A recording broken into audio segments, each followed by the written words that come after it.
Hello champions, मैं हूं कुंवर अमन सिंह, आपका फिजिक्स गुरु भैया। और आज हम लोग स्टार्ट करने वाले हैं फिजिक्स का एक और इंपॉर्टेंट टॉपिक जिसका नाम है जूल्स लॉ ऑफ हीटिंग, और हम लोग उसको heating effect of electric current के नाम से भी जानते हैं। तो चलो स्टार्ट करते हैं मेरे भाई।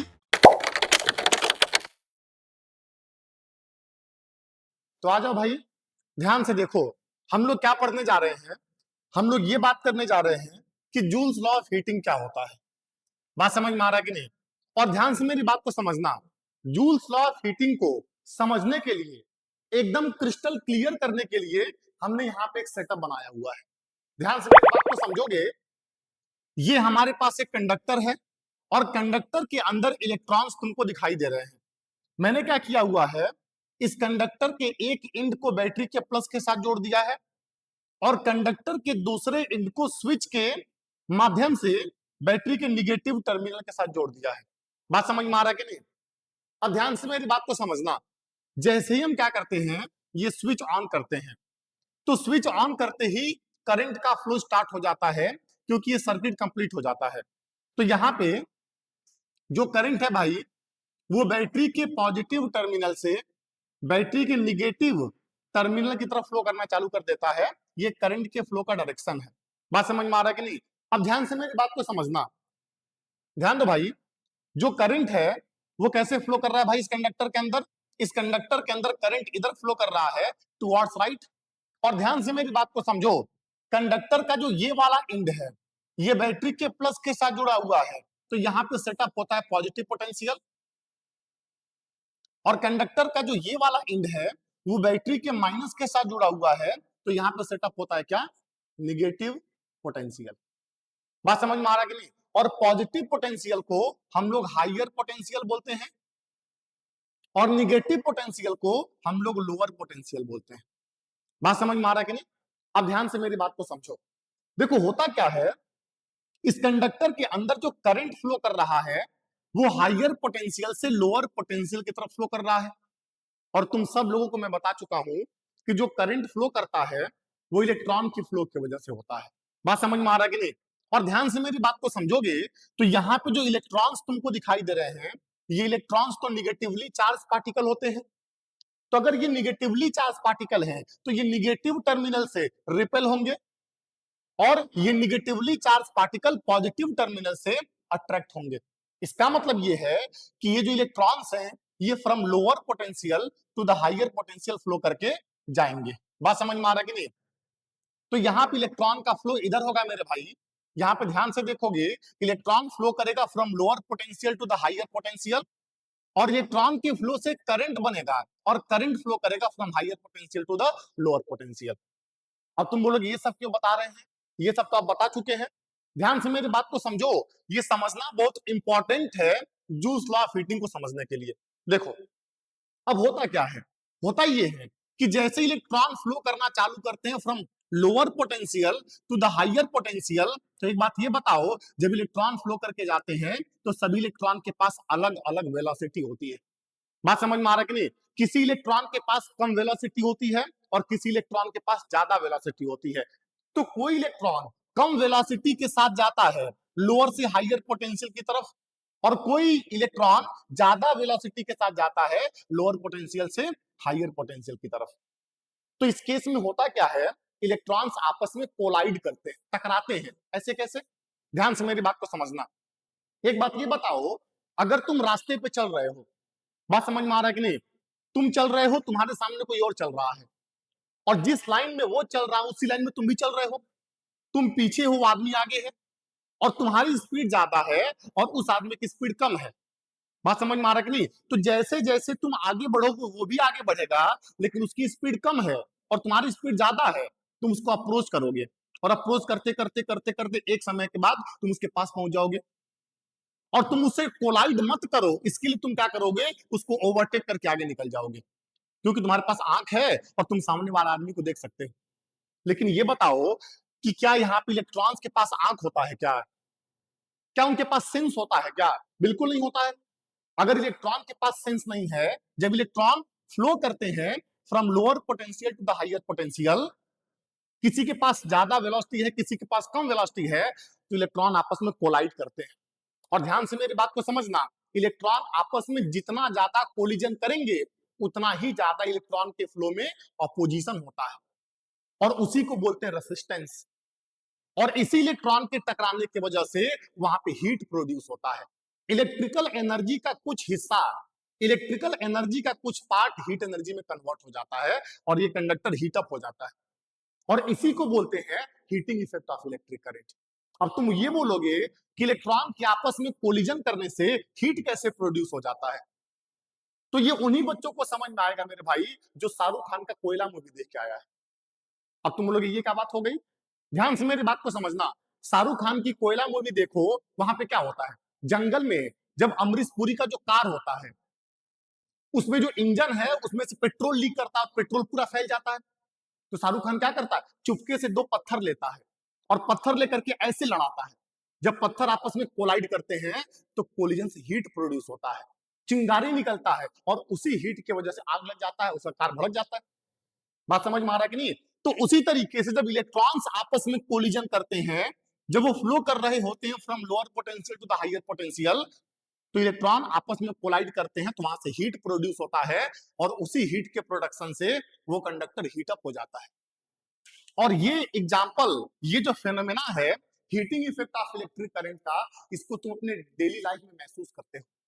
अगर तुम्हारे पास कोई भी इलेक्ट्रिकल अप्लायंसेस है, तुम्हारा मोबाइल फोन है, तुम्हारा लैपटॉप है, तुम्हारा रेफ्रिजरेटर है, फैन है, बल्ब है, अगर उसको बहुत देर तक ऑपरेट कर देते हो, उसको बहुत देर तक यूज कर देते हो, बाद में टच करते हो, तो तुमको वो इलेक्ट्रिकल अप्लायंसेस गर्म महसूस होता है उसको टच करने पे, और इसी को क्या बोलते हैं, heating effect of electric current. और इसको जूल ने सबसे पहले बताया था। ध्यान से मेरी बात को समझो, यहाँ पे क्या लिखा गया है, when electric current flows through a conductor, the conductor offers resistance to the flow of current। जब कभी भी किसी कंडक्टर में इलेक्ट्रिक करंट फ्लो करता है तो वो कंडक्टर उस करंट के फ्लो को रोकता है, अपोज करता है, रेसिस्टेंस ऑफर करता है। बात समझ में आ रहा है कि नहीं? Due to this resistance a part of electrical energy is converted into heat energy. और इसी रेसिस्टेंस के वजह से, कोलिजन के वजह से, इलेक्ट्रिकल एनर्जी का कुछ हिस्सा किस में कन्वर्ट हो जाता है, हीट एनर्जी में मेरे भाई। ठीक है ना? और क्या बोल रहा है भाई, this phenomena is called the heating effect of electric current. और यही फेनोमेना क्या कहलाता है, heating effect of electric current कहलाता है। अब ध्यान से मेरी बात को समझना, अगर हमारे पास एक कंडक्टर है, कंडक्टर में करंट आई फ्लो कर रहा है, कंडक्टर का रेसिस्टेंस आर है, कंडक्टर को टी टाइम तक ऑपरेट किया जा रहा है, उसमें टी टाइम तक करंट को फ्लो कराया जा रहा है, तो वो कितना हीट लिबरेट करेगा, वो कितना हीट रिलीज करेगा, इसको सबसे पहले क्वांटिफाई किया था जूल ने, और उसको बोलते क्या है, जूल्स लॉ ऑफ हीटिंग। बात समझ में आ रहा है कि नहीं? तो कोई भी कंडक्टर में जब करंट फ्लो कराते हैं तो कंडक्टर हीट अप होता है, और वो कंडक्टर कितना हीट रिलीज करता है उसकी क्वांटिटी सबसे पहले किसने बताई थी, जूल नाम के साइंटिस्ट ने बताई थी, और हम उन्हीं के बारे में बात करने जा रहे हैं। तो ध्यान दो भाई, अब हम लोग क्या बात करेंगे, statement of joules law of heating क्या होता है। ठीक है ना? ध्यान से मेरी बात को समझना, जूल ने क्या बताया था, बहुत शानदार बात बताया था जूल ने भाई।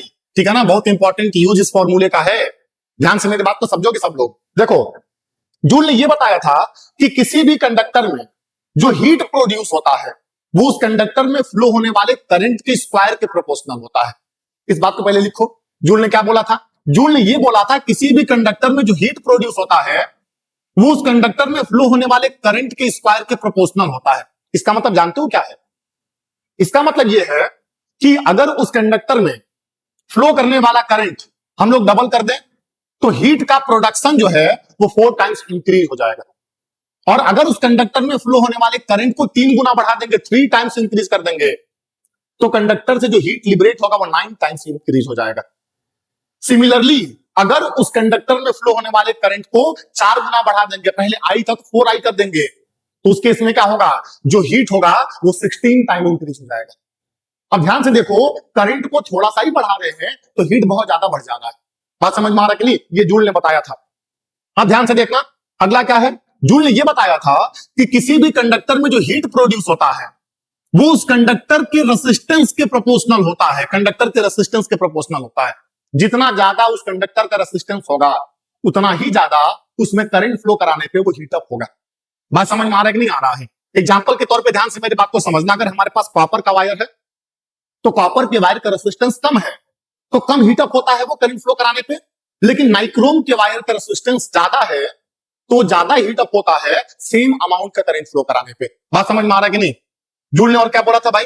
जूल ने और ये बोला था किसी भी कंडक्टर में जो हीट प्रोड्यूस होता है वो इस बात के डायरेक्टली प्रोपोर्शनल होता है कि उस कंडक्टर में कितने देर तक करंट फ्लो कराया गया है, मतलब टाइम के प्रोपोर्शनल होता है। बात समझ में आ रहा है कि नहीं?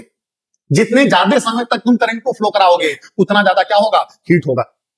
और बात भी सही है यार, अगर तुम क्या करोगे भाई, ध्यान से मेरी बात को समझना, अगर तुम मोबाइल फोन को 10 मिनट चलाओगे तो मोबाइल फोन का जो बॉडी होगा वो कम हीटअप होगा, और अगर तुम मोबाइल फोन को 3 घंटे चलाओगे तो मोबाइल फोन का जो बॉडी हो वो ज्यादा हीटअप हो जाएगा, क्योंकि मैंने समय को बढ़ा दिया, बहुत देर तक फोन यूज किया तो फोन में बहुत देर तक करंट फ्लो किया तो हीटअप ज्यादा हो गया।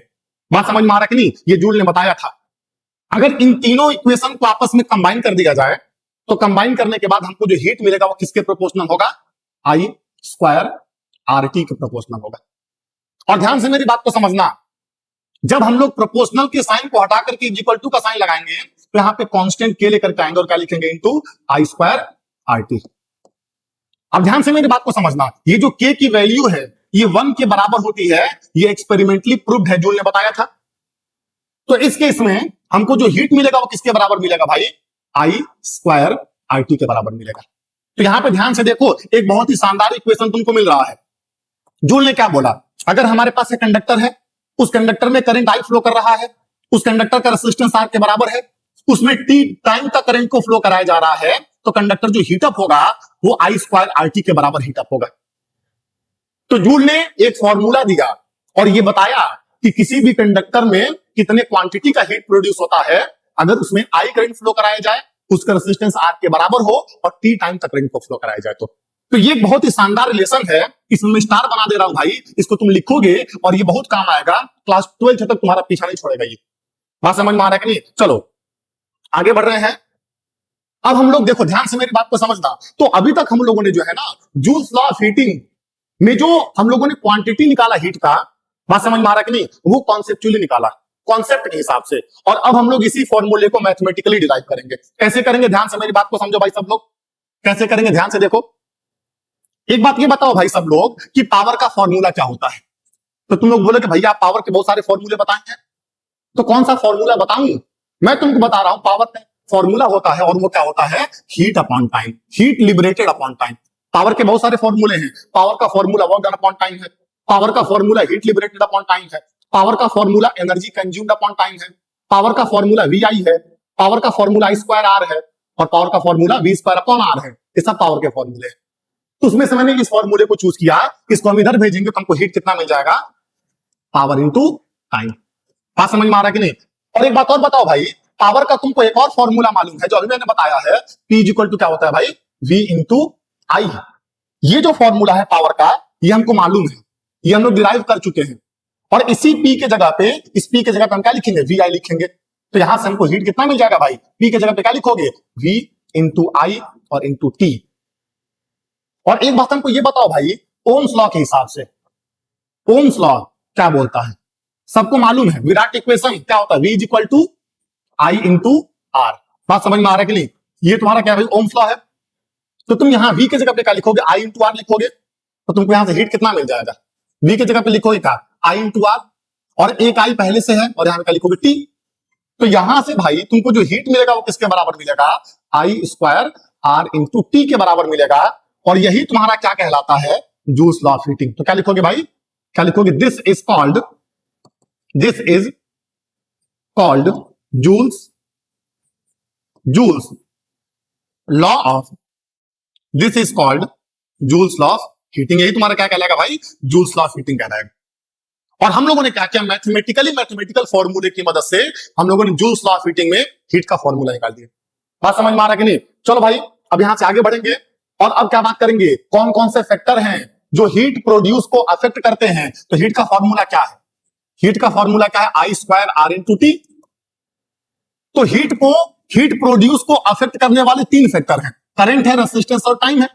अगर करंट को बढ़ा दोगे तो हीट बढ़ जाएगा, अगर रेजिस्टेंस को बढ़ा दोगे तो हीट बढ़ जाएगा, और अगर टाइम को बढ़ा दोगे तो हीट क्या हो जाएगा? बढ़ जाएगा। तो ये 3 फैक्टर हैं जो किसी भी कंडक्टर से प्रोड्यूस होने वाले हीट को अफेक्ट करते हैं।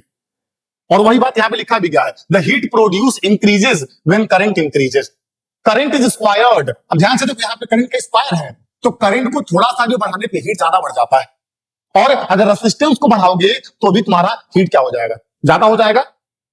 और अगर तुम टाइम को इंक्रीज कर दोगे, देर तक करंट को फ्लो कराओगे, तो भी तुम्हारा हीट का प्रोडक्शन क्या हो जाएगा, ज्यादा हो जाएगा। तो ये तीन फैक्टर है जो किसी भी कंडक्टर से रिलीज होने वाले, लिबरेट होने वाले हीट को अफेक्ट करते हैं। बात समझ में आ रहा कि नहीं? तो ये तुम्हारा हो गया भाई। अब यहां से आगे बढ़ेंगे और रियल लाइफ एग्जांपल देखेंगे heating effect of electric current का। पहला एग्जांपल क्या, electric iron. Electric iron heating effect of electric current वाले फेनोमेना पे काम करता है, ठीक है ना। क्या करते हैं, इससे क्लॉथेस को आयरन करते हैं, कपड़ा प्रेस करते हैं। इलेक्ट्रिक हीटर क्या होता है भाई, जो रूम को हीट करने के लिए इस्तेमाल किया जाता है। ठंडी के महीने में, विंटर सीजन में रूम को हीट करने के लिए इलेक्ट्रिक हीटर का इस्तेमाल करते हैं।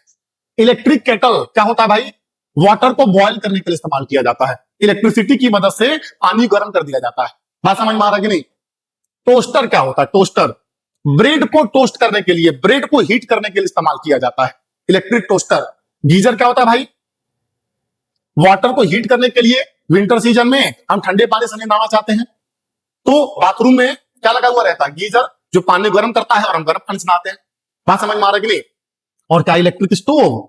इलेक्ट्रिक स्टोव जो है वो फूड को कुक करने के लिए इस्तेमाल किया जाता है। तो ये सब क्या है, daily life, real life example है किसके, heating effect of electric current के। बात समझ में आ रहा है कि नहीं? चलो भाई आगे बढ़ेंगे और अब क्या बात करेंगे, हीटिंग इफेक्ट का एडवांटेज क्या है, जो तुम पढ़ क्या रहे हो। इसका यूज इलेक्ट्रिक आयरन में होता है, इसका यूज इलेक्ट्रिक हीटर में होता है, इलेक्ट्रिक केटल में होता है, इलेक्ट्रिक गीजर में होता है और इलेक्ट्रिक टोस्टर में होता है। बात समझ में आ रहा है कि नहीं? चलो अब आगे बढ़ेंगे और अब क्या बात करेंगे, हीटिंग इफेक्ट का डिसएडवांटेज क्या होता है। अब ध्यान से मेरी बात को समझना, जब भी इलेक्ट्रिसिटी का ट्रांसमिशन होता है from one place to the other place, तो उस केस में बहुत लॉन्ग वायर का इस्तेमाल किया जाता है, जिसका लेंथ बहुत ज्यादा होता है, और लेंथ के ज्यादा होने से रेजिस्टेंस बढ़ता है, और रेजिस्टेंस के बढ़ने से हीट बढ़ता है। तो क्या होता है भाई, causes wastage of electrical energy in transmission wire. मतलब जब इलेक्ट्रिसिटी को ट्रांसमिट किया जाता है from one location to the other location, तो वहां पे जो हीटिंग इफेक्ट है उसके वजह से हीट ज्यादा लिबरेट हो जाता है, तो इलेक्ट्रिकल एनर्जी का ज्यादा हिस्सा हीट एनर्जी में खर्च हो जाता है, तो कम इलेक्ट्रिकल एनर्जी पहुंच पाता है लोकेशन पे। बात समझ में आ रहा है कि नहीं? डिसएडवांटेज है। दूसरा डिसएडवांटेज क्या है, it reduces the efficiency of electrical devices. Electrical devices की एफिशिएंसी को कम कर देता है। मतलब जितना एनर्जी इलेक्ट्रिकल डिवाइस को मिल रहा है, इलेक्ट्रिकल डिवाइस कुछ पार्ट को लेकर के ही वो क्या कर रहा है, अपना काम कर रहा है, और कुछ पार्ट को हीट एनर्जी में खर्च कर दे रहा है। जैसे अगर हम पंखे को इलेक्ट्रिकल एनर्जी देते हैं, तो पंखा दो काम करता है, पहला मैकेनिकल वर्क करता है, पंखा चलता है, और दूसरा पंखा गर्म भी हो जाता है। तो इलेक्ट्रिकल एनर्जी जो उसको मिल रहा है, उससे वो दो काम कर रहा है, कुछ पार्ट को हीट एनर्जी में खर्च कर दे रहा है जो वेस्ट हो गया, और जो बचा हुआ पार्ट है उससे वो मैकेनिकल वर्क कर रहा है। अगर वो हीट नहीं होता तो पूरा का पूरा वो इलेक्ट्रिकल एनर्जी को मैकेनिकल वर्क में इस्तेमाल करता, तो उसकी एफिशिएंसी बढ़ जाती।